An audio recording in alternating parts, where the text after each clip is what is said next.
My name is Enola Morrison, and I am 28 years old. On my 18th birthday, while I was gasping for air during an asthma attack, my sister looked my mother straight in the eyes and said that I had stolen $3,200 from her college fund to buy my medication. My mother, a nurse who had spent 25 years caring for strangers, didn't even check my room, didn't ask a single question. She just pointed at the door and said, "You've been draining this family for 18 years. Every hospital bill, every inhaler, every ambulance ride, it was all for you. And now you steal your sister's future? You're not sick, you're selfish. Get out." It was February 3rd, 11:47 p.m. The snow was falling so heavily I couldn't see more than 3 feet ahead. The temperature was 6 degrees Fahrenheit. I collapsed 4 blocks from my house. I couldn't breathe. I couldn't move. I remember thinking, so this is how I'm going to die. But I didn't die. Dr. Catherine Brennan, the director of emergency medicine at a major hospital in Boston, found me unconscious on the side of the road and saved my life. 10 years later, I stood on a stage in front of 1,200 people. My mother was sitting in the third row. My sister was working the event, completely unaware that I would be there. And when the announcer called my name, when that number appeared on the screen behind me, my sister's entire body began to shake so violently that she dropped her clipboard. Because finally, she understood what that number truly meant. But to understand why that number made her shake, why my mother's face went pale, why everything they believed about me shattered in that single moment, I need to take you back. Back to when I was 6 years old. I was 6 when the asthma started. We were at recess, Lincoln Elementary School, Boston. It was a Tuesday, 2:15 in the afternoon. I remember because we were playing tag and I was laughing so hard I couldn't catch my breath. Except, I really couldn't catch my breath. My chest felt tight. My throat closed up. I fell to my knees on the playground, gasping, clawing at my neck like I could pull the air in with my hands. The school nurse called my mother. My mother, Patricia Morrison, was a registered nurse at Boston Medical Center. She'd worked there for 11 years at that point. She knew exactly what was happening the moment she walked into that nurse's office and saw me struggling to breathe. Acute asthma attack. We went straight to the emergency room at Massachusetts General Hospital. Nebulizer treatment, oxygen, monitoring. The whole thing cost $890 after insurance. I remember the ride home. My mother didn't say anything. She just gripped the steering wheel, jaw tight, eyes forward. When we got home, my father, Michael Morrison, was making dinner, spaghetti. My sister Vivienne, who was 4 at the time, was coloring at the kitchen table. My mother set her purse down. She looked at my father and said, "Do you know how much her medications are going to cost? $240 a month. Vivienne doesn't cost us a dime, but Enola is expensive." I was 6. I didn't know what expensive meant yet. But I learned fast. By the time I was 13, I'd learned that every time I had an asthma attack, I was taking something away from Vivienne. It was April 18th, 2015. Vivienne had a piano recital that night, Jordan Hall in Boston. She'd been practicing for 3 months. 3 months of scales and Chopin and my mother sitting beside her on the piano bench, beaming. I was at school that day, 7th grade, when it happened. Gym class. We were running laps. I made it halfway around the track before my chest seized up. I dropped to my knees, wheezing, vision going spotty at the edges. The gym teacher called my mother. She had to leave work early. Again, she had to pick me up. Again, and she had to miss the first 20 minutes of Vivienne's recital because she was sitting in the school nurse's office with me while I used my inhaler and tried not to cry. When we finally got to Jordan Hall, we were late. We missed Vivienne's first piece entirely. Vivienne was 11, she was beautiful. Long dark hair, pale skin, delicate hands that moved across the keys like water. She played Chopin's Nocturne in E-flat major for 250 people, and they all clapped, and my mother cried happy tears. On the drive home, Vivienne sat in the back seat next to me. She didn't say anything for a long time. Then quietly, so quietly I almost didn't hear it, she said, "You ruined my night." My mother glanced in the rearview mirror. She didn't tell Vivian to stop. She didn't say, "That's not fair," or "Your sister couldn't help it." She just kept driving. And Vivian said, louder this time, tears streaming down her face, "I practiced for 3 months. 3 months. And she couldn't even try to breathe normally for one night?" My father, in the passenger seat, finally spoke. "Vivian, that's enough." But my mother said nothing. And I realized, sitting there in the back seat, trying to make myself as small as possible. My sickness wasn't just mine. It was my sin. When I turned 16, I didn't have a party. Vivian's 16th birthday had been 7 months earlier, September 24th, 2018. My parents rented out a private room at Legal Seafoods on the waterfront.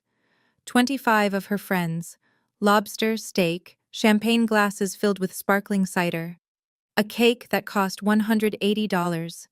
The total bill was $1,200. My mother posted photos on Facebook. "Our beautiful Vivian is 16, so proud of this girl." My 16th birthday was February 3rd, 2019. We had pizza at home, Domino's, $28 for 2 large pizzas, 4 people, no friends, no party. My mother said, "We have to be realistic, Enola. We spent $450 on your emergency room visit last month. We can't afford 2 big parties." I nodded. I smiled. I said, "I understand." But that night, after everyone went to bed, I heard my parents arguing in their bedroom. Their voices carried through the walls. My father, "Patricia, she just turned 16. Can't we at least take her out to dinner?" My mother, "We spent $450 on her ER visit last month." $450, Michael. Vivian hasn't seen a doctor in 3 years. 3 years. Don't talk to me about fair. My father went quiet, and I lay in my bed, staring at the ceiling, doing the math. Vivian's party, $1,200. My pizza, $28. The difference, $1,172. I started keeping score that night. When I was 17, my parents sat me down to talk about college. It was November, late evening. We were in the living room. My father had a folder in his hands. Financial documents, bank statements, college savings accounts. He opened the folder.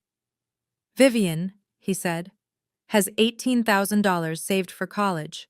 We've been contributing since she was born." He paused. "Enola," he said, slower now, "you have $6,500. I blinked. "Why?" My mother answered. "Medical expenses we didn't anticipate. Your asthma has cost us significantly more than we budgeted for." The difference was $11,500. $11,500 that went to keeping me alive. My mother continued. "Vivian has straight A's and perfect health. Colleges will want her. She'll likely get scholarships. You, Enola, you'll need to work harder.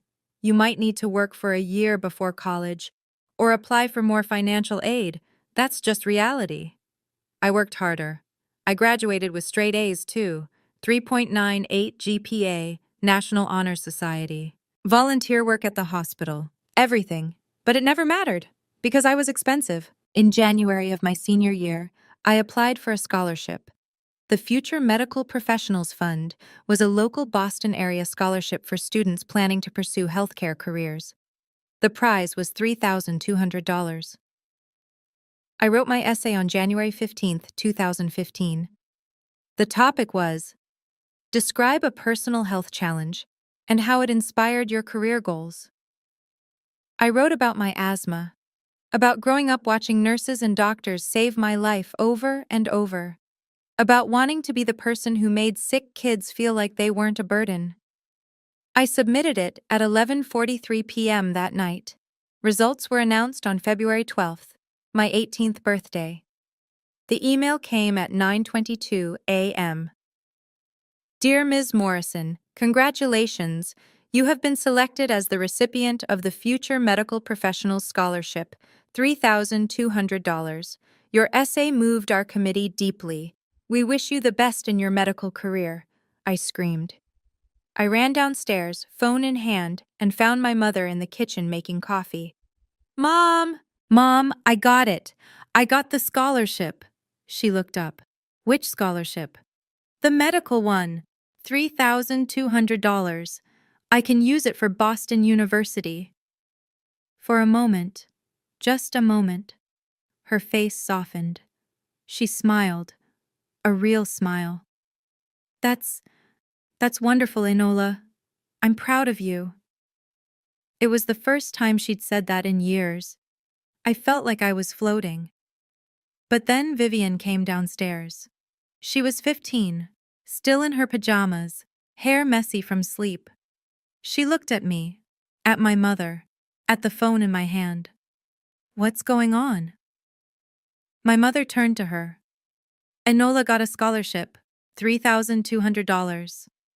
Vivian's smile faltered, just for a second, just long enough for me to notice. Oh, she said. That's great. But her voice was flat, and I saw something in her eyes that I'd never seen before. Not happiness, not pride, something cold. The night before my birthday, February 11th, we had dinner together. My mother had made steak, baked potatoes, green beans, a nice meal, which was rare.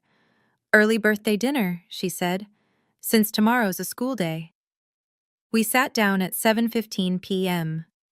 Vivian sat across from me.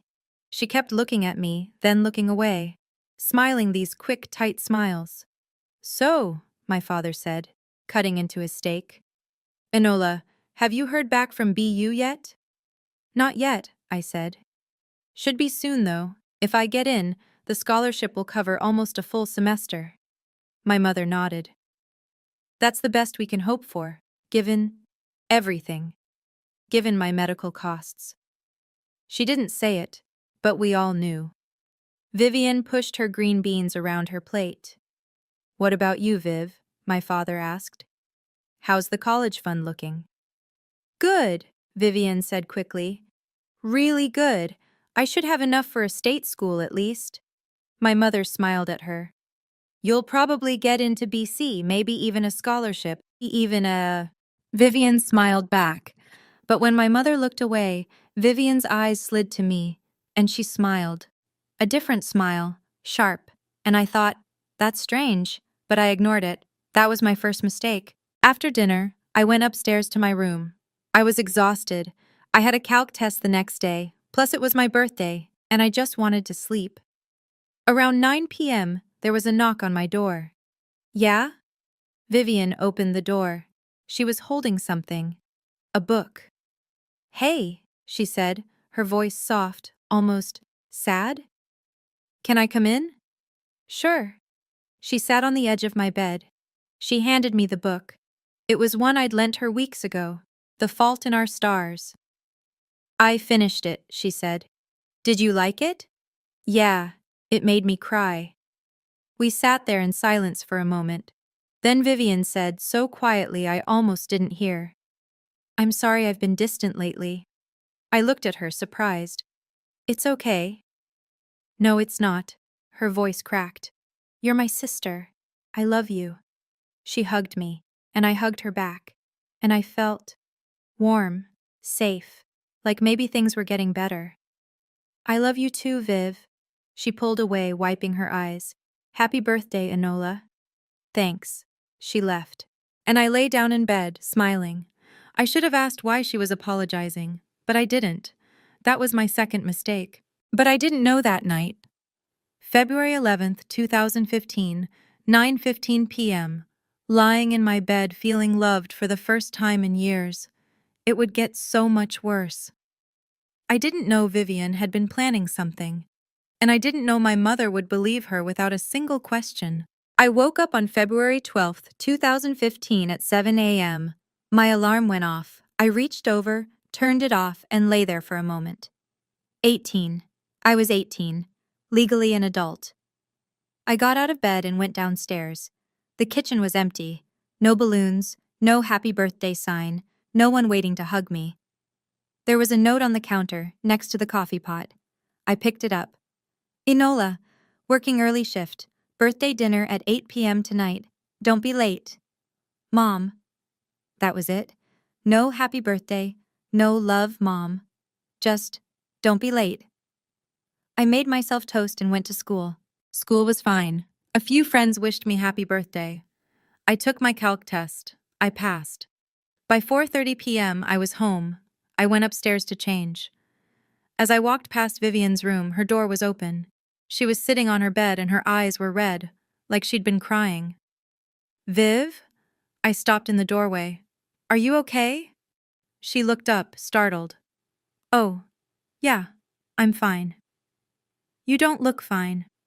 She wiped her eyes. Just stressed about a scholarship thing. It's stupid. Do you want to talk about it? She shook her head quickly. No, it's okay. I walked into her room and sat on the bed next to her. Hey, I said softly. We're sisters. You can tell me. She looked at me for a long moment. Then she smiled, that same sharp smile from last night. Thanks, Enola. But I'm okay, really. She hugged me, and when she pulled away, she said, I love you so much. I love you too. I left her room and went to mine. I should have asked why she was apologizing again, but I didn't. That was my third mistake. At 6:45 p.m., I was in my room doing homework when I heard it. A scream. Mom! My money is gone! I jumped. My pencil clattered to the floor. I ran into the hallway. My mother was running up the stairs. My father right behind her. We all rushed into Vivian's room. She was standing in the middle of the floor, holding a small metal lockbox. Her hands were shaking. The box was open. Inside, 3 $20 bills. $60. That was it. My mother grabbed the box. What do you mean, gone? Vivian's voice was high, panicked, tears streaming down her face. My money! I had $3,200 in here. I checked 3 days ago. It was all there. My mother's face went white. $3,200? Yes, from working, from birthday money, from everything I've saved for college, and now it's gone. My father stepped forward. Vivian, when was the last time you opened this box? Sunday, 3 days ago. I counted it. It was there. My mother looked around the room. Who has access to your room? Vivian hesitated. Then her eyes slid to me. She swallowed. I don't want to accuse anyone, but my stomach dropped. But what? My mother demanded.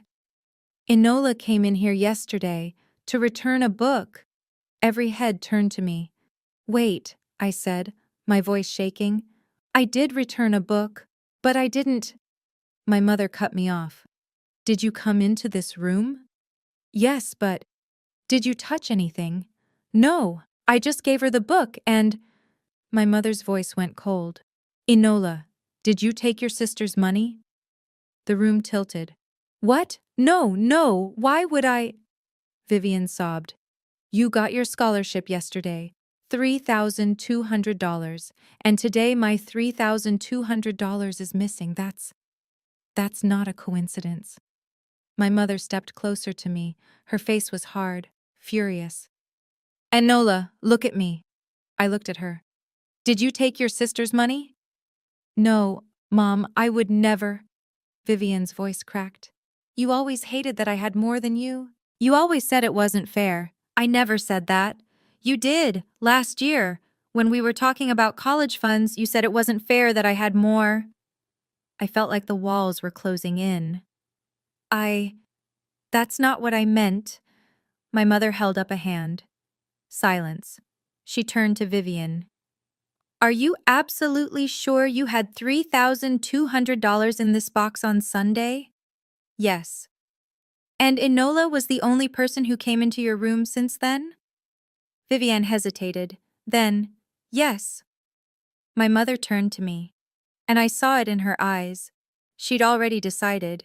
We went downstairs, all four of us. My mother told me to sit on the couch. She stood in front of me, arms crossed. My father stood behind her, silent. Vivian sat on the chair across from me, crying. My mother spoke first. Enola, I'm going to give you one chance to tell the truth. Did you take Vivian's money? No. Do you have $3,200 in your room? No, Mom, I can show you my bank account. I don't have... You bought a new inhaler last week. I froze. What? You bought a new inhaler. $240. Where did you get that money? From my job. From working at the library. I've been working there since September. Prove it. I can show you my pay stubs. Show me. I ran upstairs. My hands were shaking so hard I could barely open my desk drawer. I grabbed the folder with my pay stubs, ran back downstairs. I handed it to my mother. She flipped through it. Her jaw tightened. These only show $150 a paycheck. Twice a month. That's $300 a month. And you're telling me you saved enough for a $240 inhaler and still have money left over?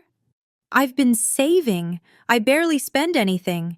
She threw the folder on the coffee table. You've been taking money from your sister for months, haven't you?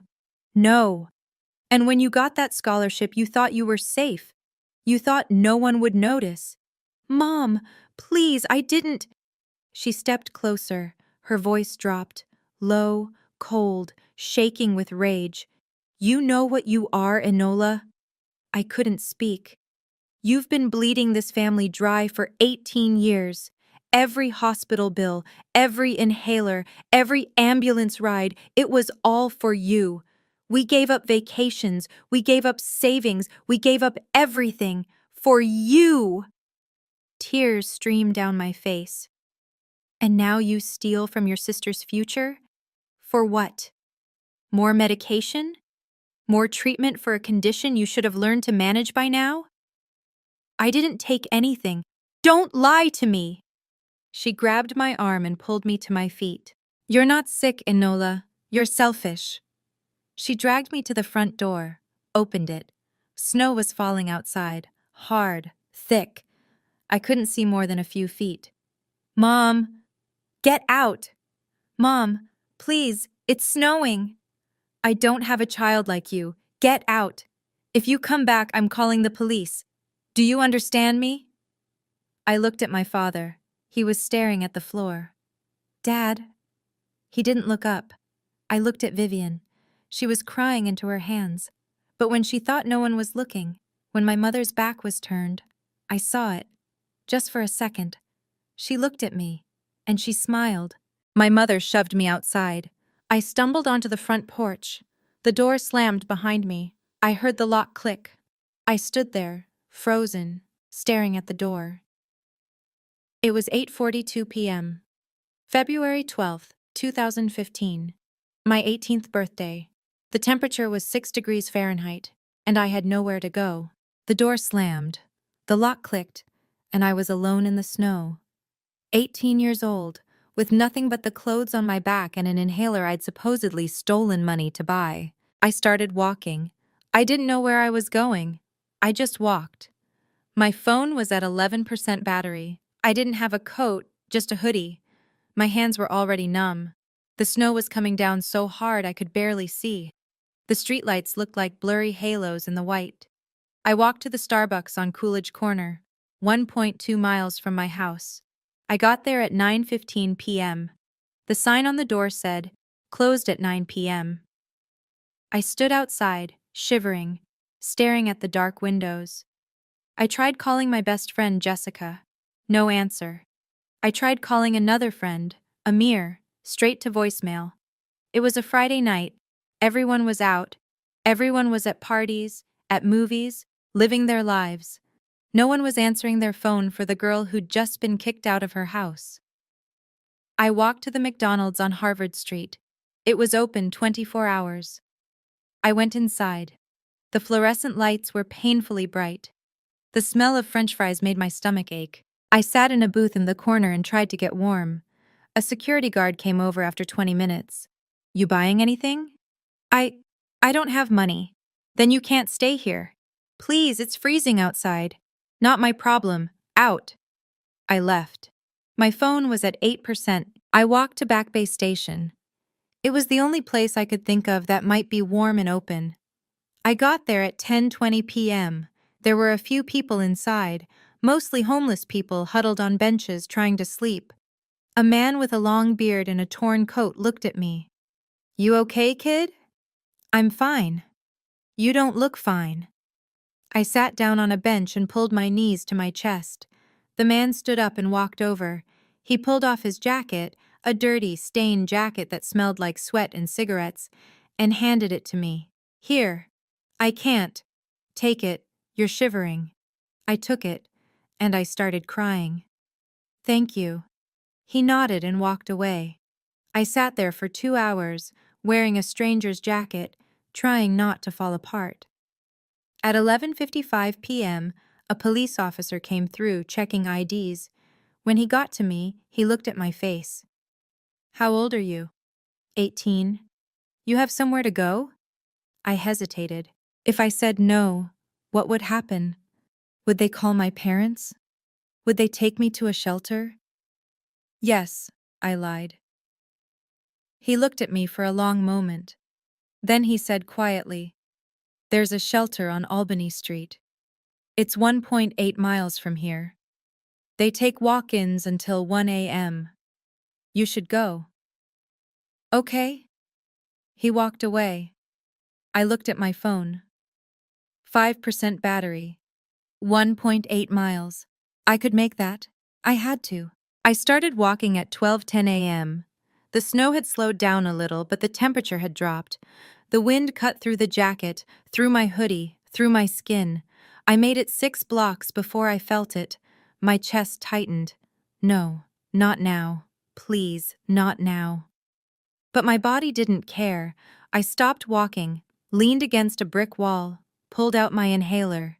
2 puffs. I waited. The tightness didn't go away. I took 2 more puffs. Still nothing. Panic set in. Stress was a trigger. Cold was a trigger. And I was buried in both. I tried to keep walking, but my legs felt weak. My vision was getting blurry. I made it 2 more blocks. And then I couldn't anymore. I collapsed. I remember lying on the sidewalk, Boylston Street, near the Prudential Center. There was no one around. It was too late, too cold, too dangerous. Just me and the snow. I couldn't feel my hands anymore, couldn't feel my feet. My chest was on fire, but the rest of me was ice. I thought about my mother's face, the way she looked at me, like I was nothing. I thought about Vivian's smile, that cold, sharp smile, and I thought, maybe they're right. Maybe I am too expensive. Maybe the world would be better if I just stopped. Stopped breathing, stopped costing people money, stopped being a burden. I wasn't angry anymore. I was just tired. So tired. I closed my eyes, and I thought, so this is how I'm going to die. I don't know how long I was lying there. It could have been 5 minutes. It could have been an hour. But at some point, I heard a voice. Oh my God! Footsteps. Running. Hands on my shoulders, shaking me. Hey! Hey! Can you hear me? I tried to open my eyes. Couldn't. Stay with me, what's your name? I tried to speak. My lips wouldn't move. Okay. Okay. I'm calling 911. I heard her voice, urgent, speaking into a phone. Yes, I found someone on Boylston Street near Prudential. Young woman, maybe 18, unresponsive. She's freezing. I think she's hypothermic. Please hurry. She took off her coat and put it over me. Then she said something I'll never forget. You're going to be okay. Do you hear me? You're going to be okay. I'm a doctor. I've got you. And for the first time in my life, I believed someone. I thought that was the end. I didn't know it was the beginning of something I never imagined. Because Dr. Catherine Brennan didn't just save my life that night. She asked me one question in the ER while I was hooked up to oxygen that changed everything. I woke up in a hospital room, bright lights, beeping machines, the smell of antiseptic. A nurse was checking my IV. "Oh, good, you're awake." My throat was dry. Where am I?" "Massachusetts General Hospital. You were brought in around 2:30 this morning. Hypothermia and acute asthma exacerbation. You're lucky. If Dr. Brennan hadn't found you when she did." She didn't finish the sentence. She didn't need to. "What time is it?" 6:15 a.m. Can I leave?" The nurse looked at me, puzzled. "We need to keep you for observation, at least until this afternoon." "I don't have insurance." "That's already been taken care of." "What?" The door opened. A woman walked in, late 50s, maybe early 60s, short gray hair, sharp eyes, white coat. "You're awake. Good." The nurse nodded to her and left. The woman pulled a chair up next to my bed and sat down. "I'm Dr. Catherine Brennan. I'm the director of emergency medicine here. I found you last night." "Thank you," I whispered. "What's your name?" Enola Morrison." "Enola." She said it slowly, like she was tasting it. "That's a strong name." I didn't know what to say. She leaned forward. "Enola, the nurse said you don't have insurance. Is that true?" My parents have insurance, but I can't." I trailed off. Dr. Brennan waited. "I can't go home," I finally said. "Why not?" And I told her everything: the asthma, the costs, the resentment, Vivian, the money, the accusation, the door slamming shut. I told her about lying on the sidewalk, thinking I was going to die. When I finished, Dr. Brennan was quiet for a long time. Then she said, "How old are you?" "I turned 18 yesterday." "So you're an adult?" "Legally, yes." She nodded. "Then you don't need your parents' permission for treatment, and you don't need to go back to them." I stared at her. "What?" "Enola, I'm going to ask you something, and I want you to think carefully before you answer." I nodded. "If you could have any life at all, with no limits, no obstacles, no one telling you what you're worth, what would you choose?" No one had ever asked me that before. I thought about it, really thought about it. And then I said, "I'd be a doctor. I'd save kids who can't breathe, so they don't feel like they're expensive, like they're a burden." Dr. Brennan's eyes filled with tears. She reached out and took my hand. "Then that's what we'll do." I didn't understand. "What do you mean?" "I mean," she said, "you're going to stay with me, temporarily, until you get on your feet. I have a spare bedroom. You'll work part-time at the hospital. Administrative work, nothing that requires certification. To cover your expenses, you'll apply to college, and I'll write you a letter of recommendation." I couldn't speak. "Why?" I finally managed. "Why would you do that?" Dr. Brennan looked away.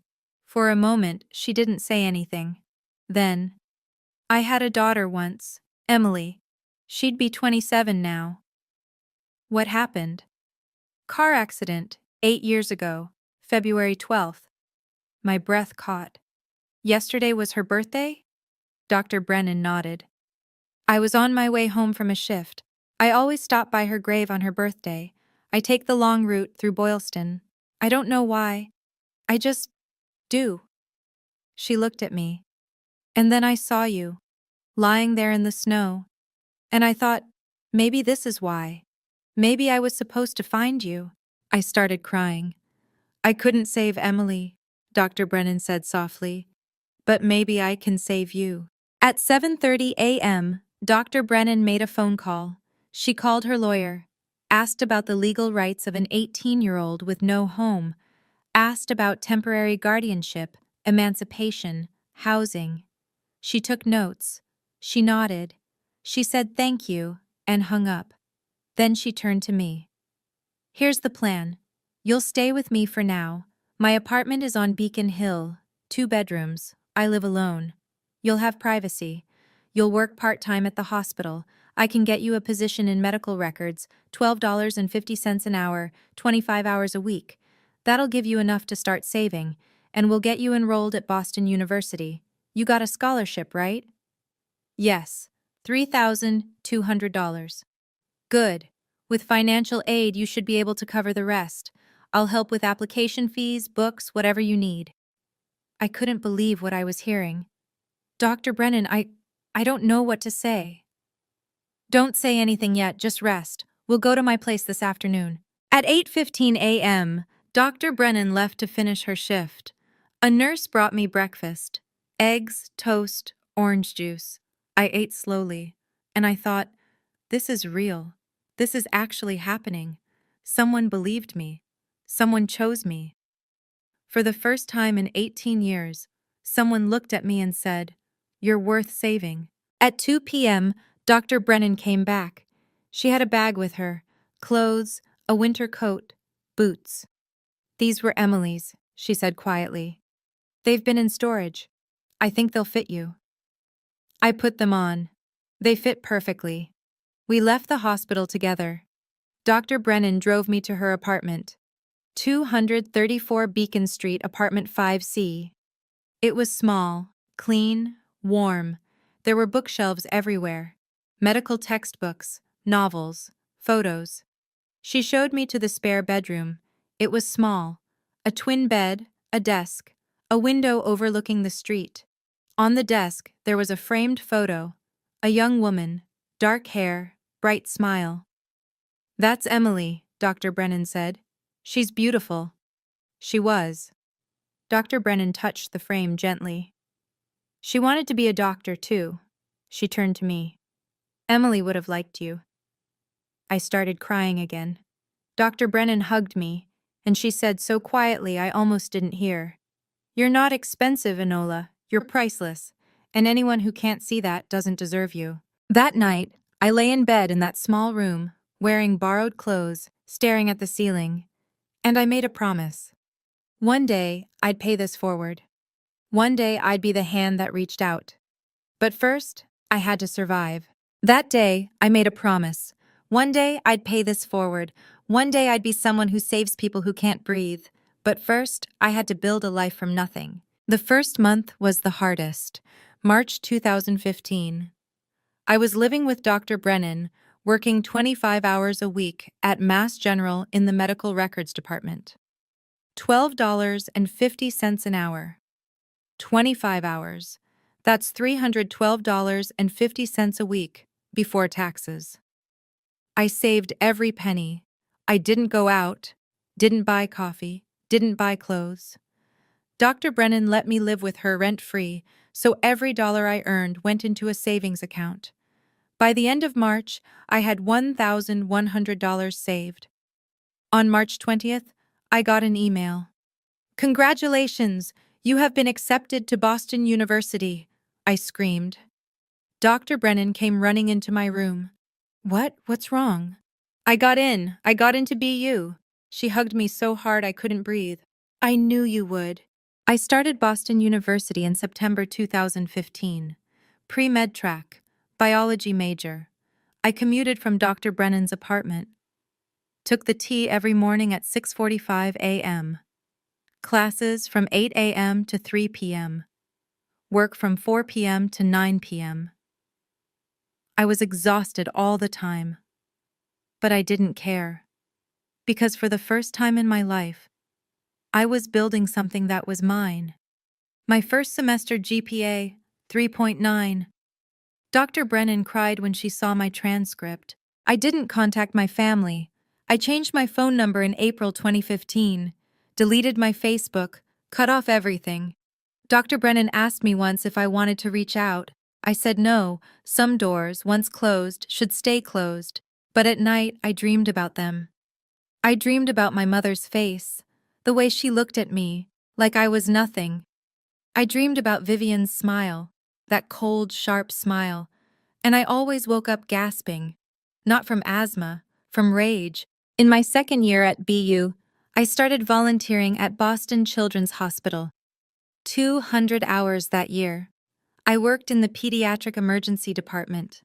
I saw kids come in who couldn't breathe. Kids with asthma, with pneumonia, with cystic fibrosis. I saw parents who were terrified, exhausted, broke. One night in November 2016, a mother brought in her 8-year-old son. He was wheezing so badly he could barely speak. The doctor asked, "Does he have an inhaler?" The mother shook her head. "We can't afford it. His prescription ran out 3 months ago. I've been trying to ration the old one, but—" She started crying. I stood there watching, and I thought, this is me. This could have been me, and I made a decision. That night, I went home and I told Dr. Brennan, I want to start a program, a nonprofit, to provide free asthma medication and education to kids who can't afford it. Dr. Brennan looked at me. That's a big goal. I know. It'll take years. I know, she smiled. Then let's get started. In 2017, during my junior year, I saw something that changed everything. I was scrolling through Instagram late one night. November 15th, 2:34 a.m. I couldn't sleep. A suggested account popped up. At Vivian Morrison. My sister. I hesitated. Then I clicked. Her profile was public. 12,000 followers. Photos of her at Boston College. Photos of her at parties. Photos of her in designer clothes. I scrolled down, and then I stopped. A photo from February 12th, 2015.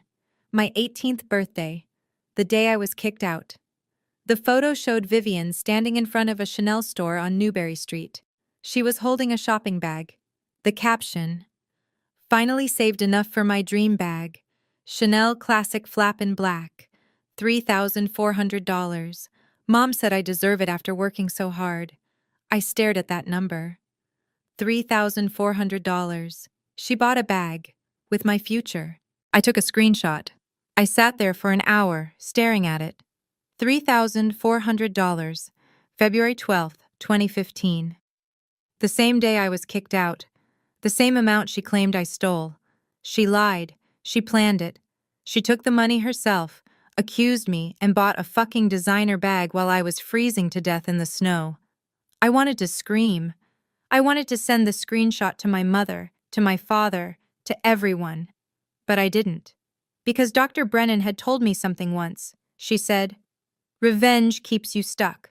Let her go. Build something so big she'll be irrelevant."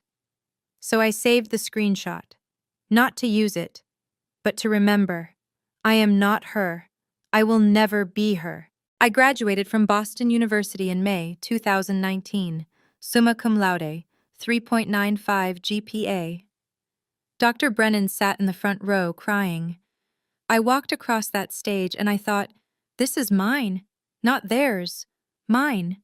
In July 2019, I got another email. Dear Ms. Morrison, it is our pleasure to offer you admission to Harvard Medical School.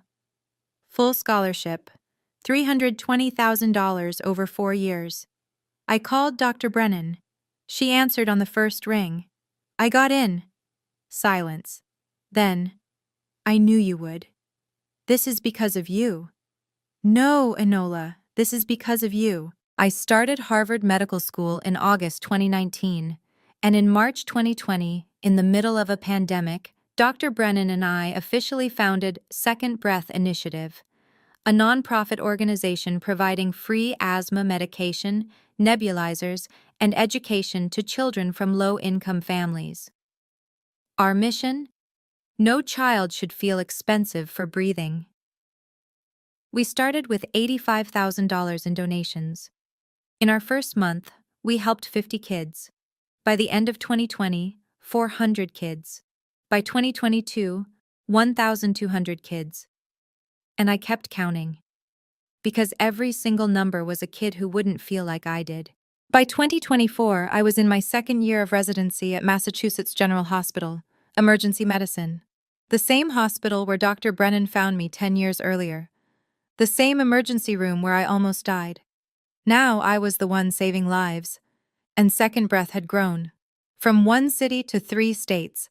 From 1,200 kids to 1,850. 1,850. That number wasn't random. I did the math. February 12th, 2015 to March 3rd, 2020, 1,850 days. The number of days between the night I was thrown out and the night I started second breath. Every kid we saved was a day I survived. In December 2024, I got an email. Subject: Massachusetts Medical Excellence Awards. Nomination. Dear Dr. Morrison, you have been nominated for the Physician of the Year Under 30 Award by the Massachusetts Medical Society. The ceremony was scheduled for February 12th, 2025. 10 years to the day. I stared at the email for a long time. Then I scrolled down to the attached guest list. VIP section, row 3. Patricia Morrison, MSN, RN, Healthcare Network Representative. Michael Morrison, guest. Vivian Morrison, Event Coordinator, Elite Events Boston. They were going to be there, all three of them, and they had no idea I would be too. Dr. Brennan found me sitting at my kitchen table, staring at my laptop. What's wrong? I showed her the email. She read it, then she looked at me. Are you going to accept? They'll be there. I know.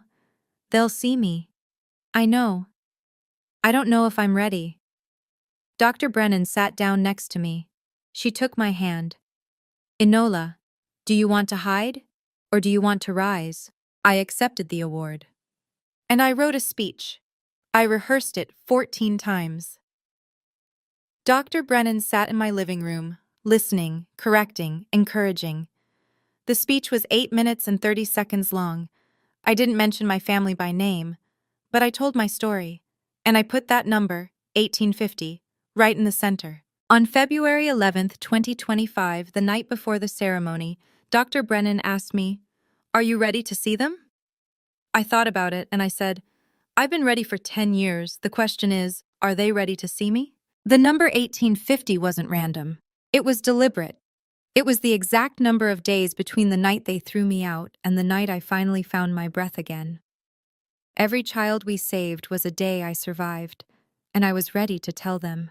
February 12th, 2025, 6 p.m., Boston Convention Center, Grand Ballroom. I arrived with Dr. Brennan. The ballroom was massive.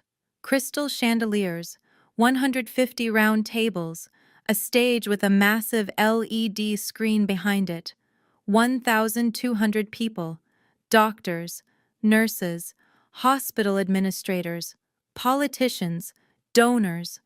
I was wearing a black dress and my white coat. My stethoscope hung around my neck. My name embroidered on the pocket. Dr. E. Morrison. Dr. Brennan squeezed my hand. You've got this. We walked to our seats. Row 1, VIP section, reserved for award nominees. As we walked past row 3, I saw her. My mother. She was wearing a navy blue dress. Her hair was shorter than I remembered, grayer. She was talking to someone, smiling, laughing. She didn't see me. I kept walking. 2 seats down from my mother, my father. He looked older, tired. He was staring at his phone, not engaging with anyone. And then, near the stage, coordinating with staff, clipboard in hand, Vivian. She was beautiful. Long dark hair, perfectly styled, a sleek black dress, designer heels. She was directing someone, pointing, professional. She looked right at me as I walked past. Her eyes passed over me. No recognition. To her, I was just another doctor in a white coat. I sat down in row 1, 5 seats from the stage. Dr. Brennan sat next to me. Did they see you? No. Good. Let them be surprised. The ceremony started at 6:30 p.m., 5 awards before mine: Lifetime Achievement, Outstanding Nurse Practitioner, Excellence in Hospital Administration. I counted each breath. In, out, in, out. At 7:45 p.m., the host, a woman in her 50s, elegant, poised, stepped up to the microphone. Our next award, she said, honors a physician under the age of 30 who has demonstrated exceptional impact in their community. This year's recipient has not only excelled in emergency medicine, but has also founded a non-profit organization that has changed the lives of nearly 2,000 children. The screen behind her lit up. A video began to play. Footage of me working in the ER, helping a child with an asthma attack, smiling, reassuring, footage of second breath clinics, kids learning how to use inhalers, parents crying with relief, a mother's voice narrating, "Before Dr. Morrison, my son missed 40 days of school a year because of asthma. Now, he hasn't missed one." Another parent, "She gave us his medication for free. She said no child should feel expensive. She saved his life." The video ended. The host spoke again. "Please join me in welcoming this year's Physician of the Year Under 30, Dr. Enola Morrison." The room erupted in applause. I stood up. Dr. Brennan stood too. She was crying. I walked toward the stage, 12 steps. I passed row 3. I heard it. A sharp inhale. My mother's voice. "Oh my God!" I didn't look. I kept walking. I heard Vivian's voice behind me strangled. "No, no, no, no!" I stepped onto the stage. The applause was deafening. 60% of the room was on their feet. I reached the podium. The host handed me a crystal trophy. "Congratulations, Dr. Morrison." "Thank you." She stepped aside. I stood at the microphone. 1,200 people looking at me. My mother in row 3, her face white, her hand over her mouth. My father next to her, staring, frozen. Vivian near the side of the stage, her clipboard on the floor, her hands shaking. I took a breath, and I began. "Thank you. 10 years ago tonight, I turned 18. It was snowing in Boston. The temperature was 6 degrees Fahrenheit, and I was thrown out of my home." The room went silent. I had asthma. I'd had it since I was 6, and for 18 years I was told I was expensive, that I was a burden, that every inhaler, every hospital visit was too much. On my 18th birthday, I was accused of something I didn't do, and my family believed the lie, without question. I paused. I could hear my mother's breathing. Quick, shallow, panicked. I walked out into the snow with 11% battery on my phone, 1 inhaler, and no plan. I collapsed on Boylston Street at 1:45 a.m. My body temperature dropped to 94 degrees, and I thought I was going to die. I let that sit. But I didn't die, because at 2:17 a.m., a doctor found me. I turned to Dr. Brennan. She stood. The room erupted in applause. 15 seconds. She was crying. I waited for the applause to fade. "Doctor, Catherine Brennan didn't know me. She had just finished a 12-hour shift. She was on her way home, but she stopped. She saved my life. And then she asked me a question. If you could have any life, what would you choose?" I said, "I'd save people who can't breathe, like me." My voice cracked. Dr. Brennan gave me a home. She gave me a chance. She gave me permission to dream. And she taught me that family isn't who you're born to. It's who saves you when you can't save yourself. I took another breath. In 2020, I co-founded Second Breath Initiative. Our mission is simple. No child should feel expensive for breathing. The screen behind me changed. The number 1,850 appeared. Huge. Bold. "As of today," I said, "we've served 1,850 children." The screen shifted to a collage of photos. 1,850 faces, kids smiling, holding inhalers, with their families. The room was silent. "That number isn't random. 1,850 is the exact number of days between the night I was thrown out and the night I found my breath again. Every child we helped is a day I survived, and every single one of them was told they matter." I saw Vivian in my peripheral vision. She had stood up. Her hands were over her mouth. Her whole body was shaking. I kept going. To anyone who has ever been called too much, too expensive, too broken, you are not the problem. You were never the problem. I paused. And to the families who couldn't see our worth, I let the silence stretch. We didn't need you to believe in us. We just needed one person who did. And that was enough. The room exploded. Standing ovation. 95% of the audience on their feet. I stepped back from the microphone. 45 seconds of applause. I looked at Dr. Brennan. She was sobbing, smiling, clapping. I stepped off the stage. I walked down the aisle. Slowly. Deliberately. As I passed row 3, I stopped. I turned. And I looked at them. My mother was crying. Her hands were shaking. Her mouth was open, but no sound came out. My father was staring at me. His face was gray, ashamed. And Vivian.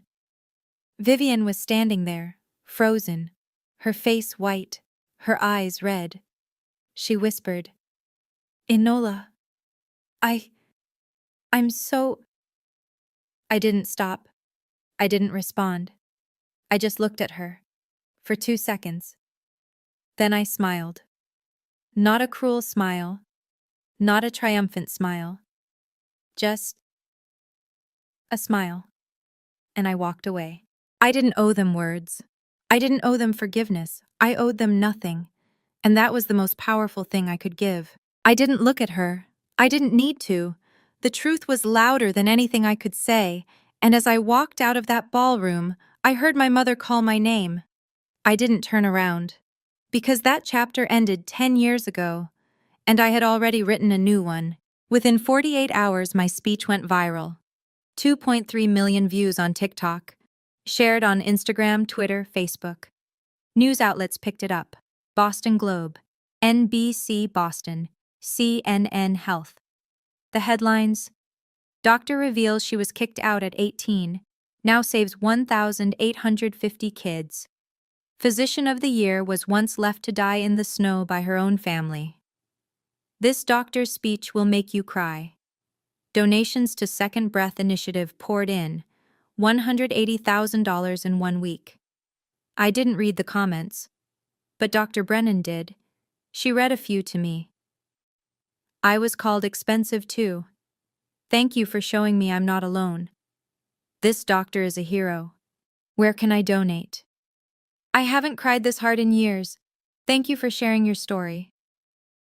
I sat on my couch listening, and I felt light. For the first time in 10 years, I felt light. The emails started coming on February 14th. My mother sent 8 emails in 3 days. Subject lines: please read. I'm sorry. Let me explain. Your father wants to talk. I didn't open any of them. Vivian sent 47 DMs on Instagram. She called 12 times, left voicemails. She sent a letter to the hospital. 3 pages, handwritten. I read it once. Enola, I know you probably hate me. You should. I took the money for a bag. A fucking bag. I was jealous of you. You were always smarter, kinder. Mom loved you more and I couldn't stand it. I'm so sorry. Please, can we talk? I folded the letter. I put it in a file cabinet labeled Closed Chapters, and I moved on. On February 16th, I sent 1 email. 1 line. To all 3 of them. I've moved on. I hope you can too. Please don't contact me again. I sent it from my lawyer's email address. Then I blocked their phone numbers, blocked their emails, blocked their social media accounts. Dr. Brennan asked me, "How do you feel?" Light, I said. For the first time in 10 years, I feel light. On February 20th, I made one more decision. I donated $3,200 to a new scholarship I created through Second Breath Initiative. The scholarship was called For Those Who Were Told They Were Burdens. It would go to one pre-med or medical student each year who lived with a chronic illness. In the announcement, I wrote, "This scholarship is for anyone who was told they cost too much to love. You don't. You never did." A year later, in March 2026, I heard through a mutual acquaintance that Vivian had lost her job. The company didn't want someone with that story. I didn't celebrate. I didn't feel vindicated. I just existed.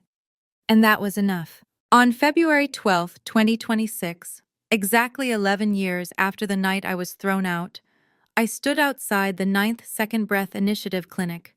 This one was in Providence, Rhode Island. It was snowing, lightly, just a few flakes. The temperature was 15 degrees. I was holding a cup of hot chocolate, wearing a warm coat, standing in front of a glowing sign. Second Breath Initiative, because breathing is a right. A little girl, maybe 7 years old, ran out of the clinic. She saw me and smiled. Dr. Morrison, thank you. I can play soccer now. She hugged my legs. I knelt down and hugged her back. Dr. Brennan walked up behind me. She put her hand on my shoulder. You did it. I looked at her. No, we did it. That night, I sat in my apartment and thought about everything. I thought about that night 10 years ago, lying in the snow, thinking I was going to die. I thought about my mother's face, Vivian's smile, and I realized I never wanted revenge. Revenge keeps you small, keeps you stuck in their story. I wanted something bigger. I wanted proof that love isn't in blood. It's in who saves you when you can't breathe. And I wanted every kid who felt expensive to know, you're not. You never were. You're priceless. And the right people will always know that.